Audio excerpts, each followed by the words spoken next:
horas. Queridos, eu gostaria de convidar você para a meditação da palavra do Senhor, no Evangelho de João, capítulo de número 9. Evangelho de João, capítulo de número 9. Eu farei a leitura a princípio, até no versículo de número 12, para a nossa meditação. João, capítulo de número 9, diz assim: Caminhando Jesus viu um homem cego de nascença, e os seus discípulos perguntaram: Mestre, quem pecou, este ou seus pais, para que nascesse cego? Respondeu Jesus: Nem ele pecou, nem seus pais, mas foi para que se manifestem nele as obras de Deus. É necessário que façamos as obras daquele que me enviou enquanto é dia. A noite vem quando ninguém pode trabalhar. Enquanto estou no mundo, sou a luz do mundo. Dito isto, cuspiu na terra. Tendo feito lodo com a saliva, aplicou aos olhos do cego, dizendo-lhe: Vai, lava-te no tanque de Siloé, que quer dizer enviado. Ele foi, lavou-se e voltou vendo. Então os vizinhos e os que dantes conheciam de vista, como mendigo, perguntavam: Não é este que estava sentado pedindo esmolas? Uns diziam: É ele. Outros: Não, mas se parece com ele. Ele mesmo, porém, dizia: Sou eu. Perguntaram-lhe, pois: Como te foram abertos os olhos? Respondeu ele: Um homem chamado Jesus fez lodo, untou-me os olhos e disse-me: Vai ao tanque de Siloé e lava-te. Então fui, lavei-me e estou aqui vendo. Disseram-lhe, pois: Onde está ele? Respondeu: Não sei. Só até aqui por enquanto. Vamos orar ao Senhor. Deus querido, a Tua palavra é viva e eficaz, ela é poderosa para discernir, ó Deus, os pensamentos e os propósitos do coração. Nesta noite que o Senhor venha usar a minha vida, que o Senhor tenha misericórdia e fortalece, para que possamos, ó Deus, ser alimentados, todos alimentados pelo Senhor. Nós pedimos a Tua bênção e graça, em nome de Jesus. Amém. Meus irmãos, em certas situações da nossa vida, naturalmente nós perguntamos: por que comigo? Por que desse jeito? Por que isso aconteceu justamente na minha família, no meu lar? Onde está Deus uma hora dessa? Naturalmente perguntamos isso. Por que tem que ser desse jeito? Por que foi desse jeito? A nossa tendência é questionar. Nossa tendência sempre é levantar especulações para tentarmos entender alguma coisa do propósito de Deus na nossa vida. Esse texto que nós lemos e vamos continuar lendo no decorrer aqui deste estudo, mas até o versículo 41 nós encontramos 16 perguntas, ou seja, é um texto mesmo de questionamentos, de especulações. Diante da cura deste cego que nós vamos ver aqui sobre a sua vida, é um cego de nascença, era um bebê que já nasceu cego e ele cresceu cego, nunca viu nada, somente a escuridão, era um cego de nascença. Mas no que diz respeito à cura deste cego, as respostas foram dadas pelo próprio Jesus. Minha pergunta para nós hoje, diante deste texto, queridos, é: quais atitudes devemos ter diante dos problemas que geram esses questionamentos? Nós temos muitos questionamentos diante de Deus. Problemas do passado ou problemas que estão seguindo a nossa vida rotineiramente. Nós começamos a perguntar: Senhor, por quê? Senhor, como isso pôde acontecer? Mas nós precisamos ter algumas atitudes de acordo com este texto, diante das dificuldades, diante de situações adversas. No caso aqui, esse pobre, coitado e mendigo, este rapaz, este jovem cego. A pergunta, então, é: quais são essas atitudes? Nós podemos ver no versículo de número 4 a resposta de Jesus. É necessário que façamos as obras daquele que me enviou, enquanto é dia, a noite vem, quando ninguém pode trabalhar. Mas antes da resposta de Jesus, nós vemos os discípulos especulando, dizendo: mestre, quem pecou, este ou seus pais, para que nascesse cego? Eles imaginavam que seria como uma maldição, um pensamento completamente equivocado, até mesmo diante do Velho Testamento, o qual eles conheciam muito. Porque Deus não castiga a criança ou o filho por causa do pecado dos pais. Cada um, na verdade, é responsável pelo seu pecado. Lá em Ezequiel mesmo, 18, 20, fala: a alma que pecar, essa morrerá. O filho não levará a iniquidade do pai, nem o pai a iniquidade do filho. A justiça do justo ficará sobre ele, e a perversidade do perverso cairá sobre este. E mais, Jeremias 31, 29 e 30 nos diz: naqueles dias já não dirão, os pais comeram uvas verdes, e os dentes dos filhos é que embotaram. Ou seja, os pais pecaram e os filhos, sobre os filhos vieram as consequências. Não será dito isto mais, porque a responsabilidade é individual. Verso 3, mesmo o Senhor Jesus Cristo responde: nem ele pecou e nem seus pais, mas foi para que se manifestem nele, as obras de Deus. Então, queridos, quando a gente vê esta resposta de Jesus, a especulação dos discípulos e o que Jesus Cristo fala no versículo de número 4, a primeira atitude que devemos tomar diante dos problemas que geram questionamento é que devemos trabalhar mais ao invés de especular. Devemos trabalhar mais na obra do Senhor ao invés de ficarmos questionando as obras que o Senhor está fazendo. Aqui, queridos, nós vamos ver que Jesus Cristo, então, sai desse campo especulativo e os chama para o trabalho. Os versículos 4 até o versículo 7 nos diz isso, a partir do versículo 5, né? Enquanto estou no mundo, sou a luz do mundo. Dito isto, cuspiu na terra, fez lodo com a saliva, aplicou os olhos do cego, dizendo: vai, lava-te no tanque, que quer dizer enviado, e ele foi, lavou-se e voltou vendo. Jesus Cristo não abriu as portas para que a especulação, o questionamento fosse ainda mais envolvente, mais emocionante, mais racional. Jesus Cristo simplesmente está dizendo assim: nós não temos tempo para ficar especulando. Há alguém doente, alguém que precisa de um toque, alguém através do qual Deus precisa trabalhar, e eu estou aqui porque a minha vontade, o meu querer é fazer a vontade do Pai. E vamos aproveitar enquanto é dia, ou seja, Jesus Cristo está dizendo: enquanto eu estou entre vocês, vamos fazer a obra do Pai. Parem de especular e vamos curar esse cego. É basicamente isso que Jesus Cristo está nos dizendo. Ou seja, rapidamente, Jesus providenciou a cura daquele cego.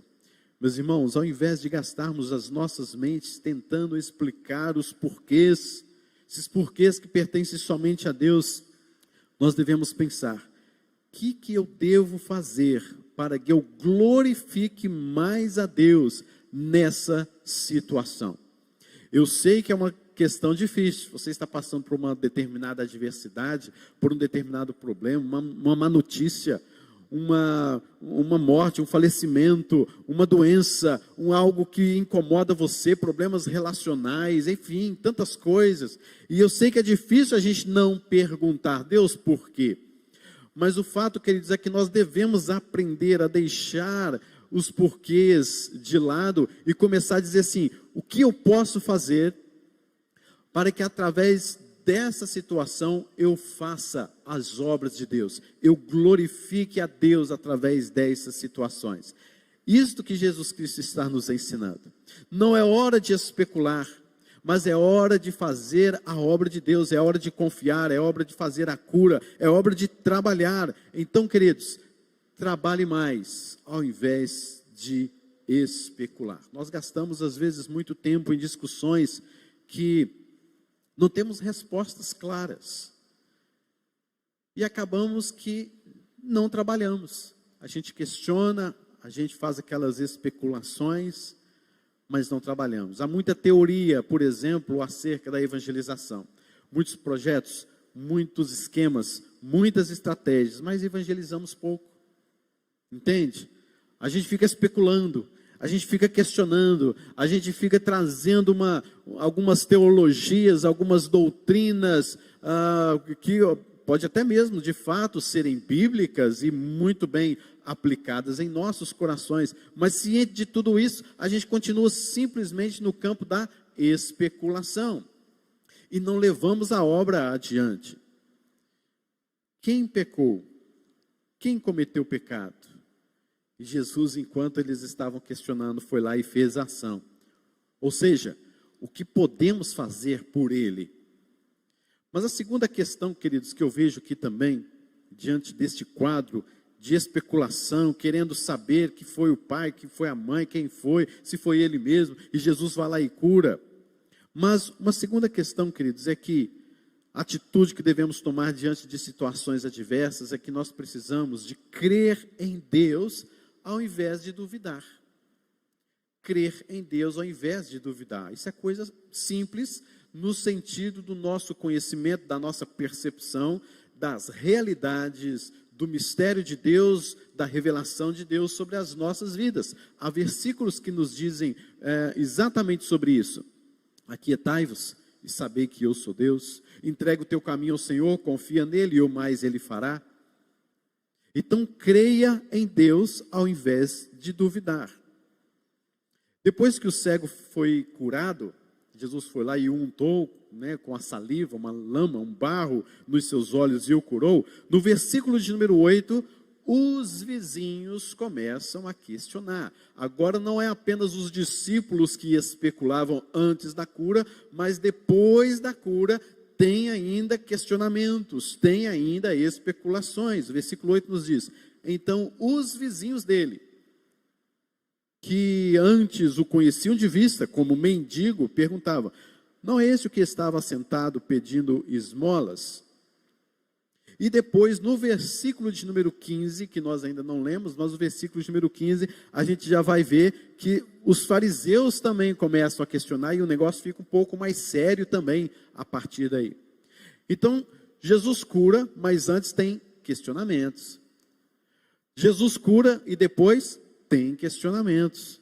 E esses questionamentos são expressões de corações duvidosos, expressões de um coração incrédulo, expressões de um coração que de fato não se entregou completamente às obras de Deus, à glória de Deus.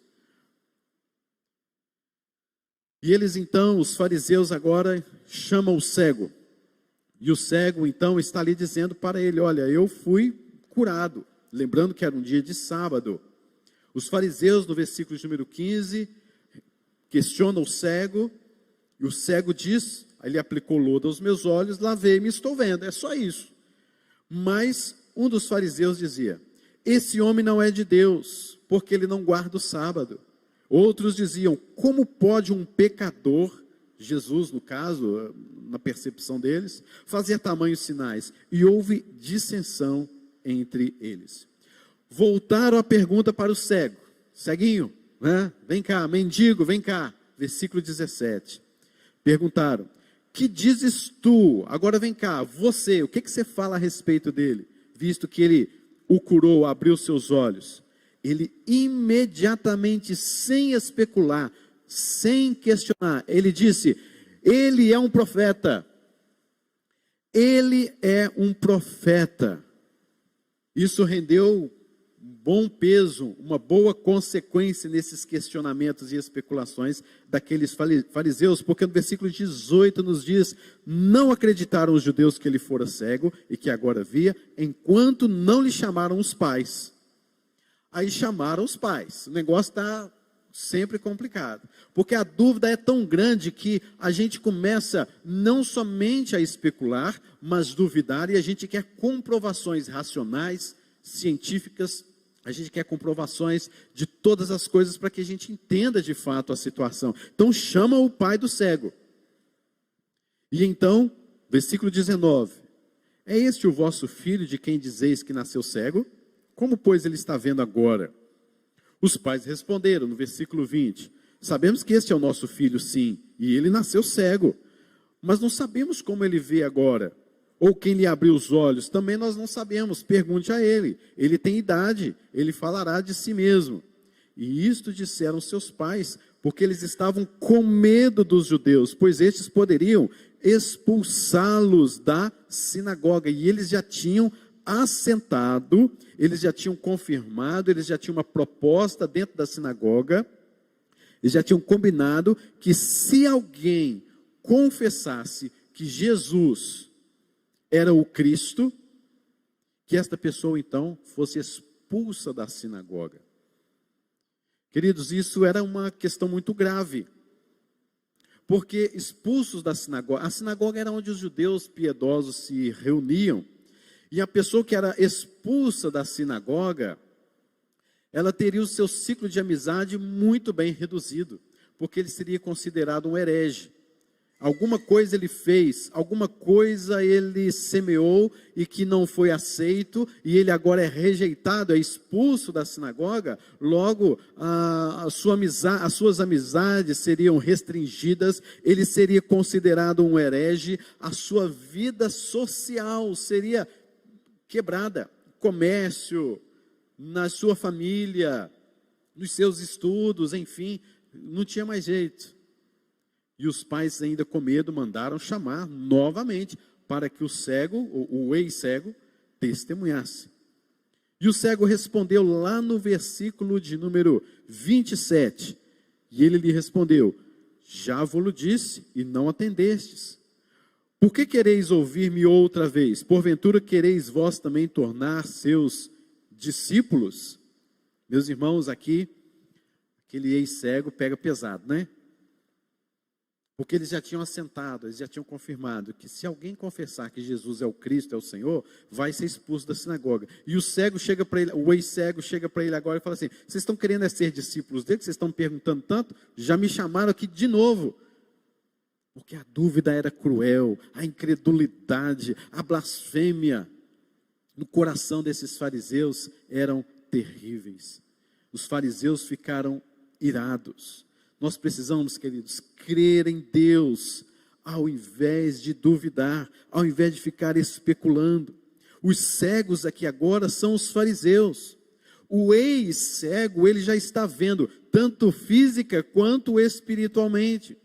E os fariseus incrédulos na sua vida espiritual, no seu relacionamento com Deus, extremamente cegos e incrédulos. A palavra do Senhor nos fala que sem fé é impossível agradar a Deus. Nas situações adversas, queridos, nós não podemos cair no ambiente, na lábia da murmuração, dos questionamentos. A gente começa a especular demais, a gente começa a questionar Deus demais, a gente começa a falar coisas demais contra o próprio Deus. É necessário agirmos com fé, de que todas as coisas cooperam para o bem. Tenha fé em Deus. Deus tem plano, sim, na sua vida, na nossa vida. Tudo coopera para o bem daqueles que amam a Deus. Pastor Lucas, o senhor está falando isso, mas o senhor sabe da dificuldade que é. Eu sei sim, queridos, eu já passei por situações adversas na vida. E posso passar, e tem N possibilidades, como humano que nós somos, de passar por situações adversas. Mas o fato é que a gente precisa alimentar a nossa fé, lembrar que Deus sempre nos tem em suas mãos. Ele, como Pai, cuida de nós. Na verdade, se você é um discípulo de Cristo, você crê em Cristo. Se você é um discípulo de Cristo, você exercita a fé em Cristo. Bem-aventurados, disse Jesus, os que não viram e creram. Nós não vimos Jesus. Jesus viveu há 2000 anos atrás. Mas nós não vimos, mas cremos. Logo, somos bem-aventurados. Creia e não duvide. Terceira atitude que nós devemos tomar diante de situações adversas: acolha ao invés de rejeitar. Você pode perceber no versículo de número 35, ouvindo Jesus que o tinham expulsado, encontrando-o, lhe perguntou: crês tu no Filho do Homem? Olha a palavra de Jesus. Jesus, então, depois daqueles questionamentos, o homem, aquele ex-cego saiu, e Jesus Cristo perguntou, você crê no Filho do Homem? E ele respondeu, quem é o Senhor? Quem é o Senhor? Para que eu nele creia. Jesus Cristo então diz, já o tens visto? E é o que fala contigo. Que momento precioso. Que momento marcante na vida daquele ex-cego. Que momento maravilhoso este homem estava vivendo. Porque ele nunca tinha visto nada na sua vida. Nasceu em meio à escuridão. As cores, o céu, a terra, as pessoas, as formas. Pense a situação. E agora ele está diante do Senhor Jesus Cristo. Uma das primeiras coisas que este jovem está vendo é a pessoa de Cristo, face a face. Já o tens visto e é o que fala contigo. Então o que ele fez? Ele disse, o ex-cego disse, creio, Senhor, e o adorou. Perceba, queridos, que a fé nos leva à adoração. A fé, creio, nos leva à adoração. E aquele ex-cego o adorou. Queridos, o que vemos aqui é que Jesus Cristo, ele não rejeitou aquele jovem. Jesus Cristo não ficou especulando à frente dos discípulos. Jesus Cristo não ficou se vangloriando à frente dos discípulos. Jesus Cristo não ficou falando coisas e mais coisas simplesmente para, olha, está vendo? Eu falei com vocês que eu sou o Cristo. Eu falei para vocês confiarem em mim, vocês não estão confiando. Jesus Cristo não falou isso. Jesus Cristo tomou o cego agora, naquele momento, para que ele expressasse de fato a sua fé. E aquele homem disse, creio, Senhor, e o adorou. Jesus Cristo acolhe aquele homem. No momento da fé, quando expressamos a nossa fé, nós expressamos a adoração, porque nós reconhecemos quem de fato é o Senhor. Há muitas pessoas, queridos, que afirmam, que dizem crer em Jesus, mas não o adoram em espírito e em verdade, não aconchegam-se aos irmãos, à igreja, no momento de um culto público em adoração, não tem essa intimidade no louvor e em adorar ao Senhor. Se você crê no Senhor, você o adora. Se você tem fé e exercita fé em Deus, querido, isso está diretamente ligado a uma vida de adoração plena ao Senhor, de reconhecimento de que Ele é Deus. Não há como falar de fé e não falarmos de adoração ao Senhor. É o reconhecimento de que Deus, é exatamente um exercício da fé. E foi isso que aconteceu com este cego. Jesus Cristo tirou as escamas dos seus olhos, Jesus Cristo o regenerou, Jesus Cristo o acolheu, diferentemente daqueles fariseus, diferentemente dos vizinhos, diferentemente de todas as pessoas, no momento de adversidade daquele cego que ele estava passando, Jesus o acolheu. Você crê? Creio. Queridos, Jesus acolhe aquele homem, bem como nós também precisamos acolher pessoas que passam por situações adversas em suas vidas. Mostrar para ela em quem você crê. É pregar para ela, Jesus Cristo é o Senhor. É dizer a ela, confie no Deus Todo-Poderoso, Soberano e Controlador de todas as coisas. Apenas confie. Não especule, não murmure, não faça absolutamente nada nesse sentido. Apenas adore, apenas continue louvando ao Senhor, continue crendo, continue firme. O Senhor está acolhendo você. É isso que nós precisamos de pregar nessas situações adversas que estamos passando. Você percebe? No versículo de número 34, os fariseus ainda retrucaram. Ó cego, tu és nascido todo em pecado e nos ensina a nós, e os expulsaram. Queridos, aqueles homens tinham também nos seus corações a mesma noção de que os discípulos de Jesus possuíam, que nós vimos no início. Tu és nascido todo em pecado, ou seja, você foi um cego porque você nasceu em pecado. Como consequência direta do pecado, eles acreditavam então que havia alguma doença, alguma enfermidade, alguma síndrome, alguma coisa como consequência do pecado dele. E não é isso que a palavra de Deus nos mostra. E então o expulsaram. Aquele cego foi expulso da sinagoga dos judeus. As suas amizades seriam limitadas. O seu modo de vida seria agora diferente. As pessoas o veriam de forma diferente. Mas Jesus o acolheu. Ele foi expulso da sinagoga, mas foi aceito no céu. Ele foi expulso diante da visão dos homens, foi humilhado diante dos homens, mas foi reconhecido no céu como filho de Deus, porque ele cria no Senhor, porque ele adora o Senhor, porque ele o reconheceu diante dos homens aqui na terra, que ele era o profeta, que ele era Deus e que ele tem todo poder. Meus irmãos, Jesus Cristo, na verdade, diante das especulações dos discípulos lá no início, perguntando, questionando, a pergunta de Jesus era: o que podemos fazer por ele? Os fariseus ficaram com raiva porque era sábado. E alguém não podia, queridos, nem sequer cuspir na terra no dia de sábado. Eles eram legalistas demais. Por que não podia cuspir na terra no dia de sábado? Porque se alguém cuspir na terra no dia de sábado, haveria um processo naquela terra, haveria um trabalho naquela terra, e então não se podia sequer cuspir ao chão no dia de sábado. Dá para você entender a mente desses homens, desses legalistas? O dia de sábado é dia de descanso também da terra.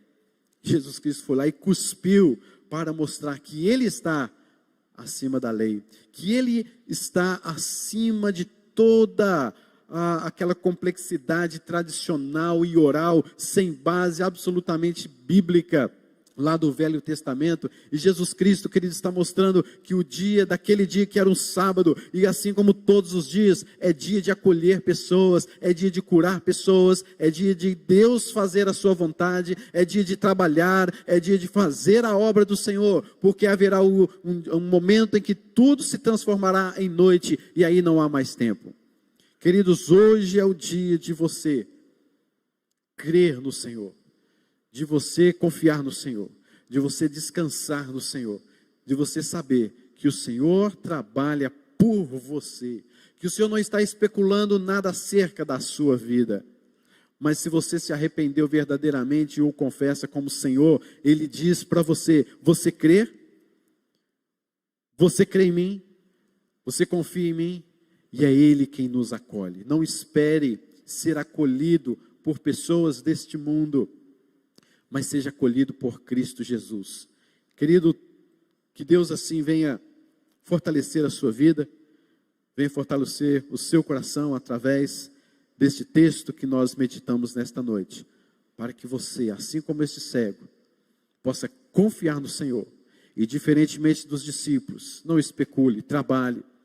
Diferentemente dos fariseus, não duvide, creia, e que você possa acolher alguém, cuidar de alguém, pregar para alguém, ensinar alguém que Jesus Cristo é o Senhor. Mesmo que isso custe uma vida aqui na terra, mas Ele continua sendo o Senhor sobre todas as coisas. Amém, queridos? Vamos orar. Deus, em nome de Jesus, continue falando aos nossos corações. E Deus venha nos trazer cada vez mais, ó Deus, o desejo de servir ao Senhor, de trabalhar na obra do Senhor, de confiar apenas no Senhor e saber que o Senhor está trabalhando por nós. E mesmo que diante de perguntas e questionamentos que sobrevêm em nosso coração, que possamos confiar verdadeiramente no Senhor. Tenha misericórdia de nós, fortaleça-nos a fé, para que possamos render-lhe a adoração, aquele que é profeta, sacerdote e rei, aquele que está sentado no alto e sublime trono. Sê conosco, que nos abençoe, em nome de Jesus. Amém, Senhor.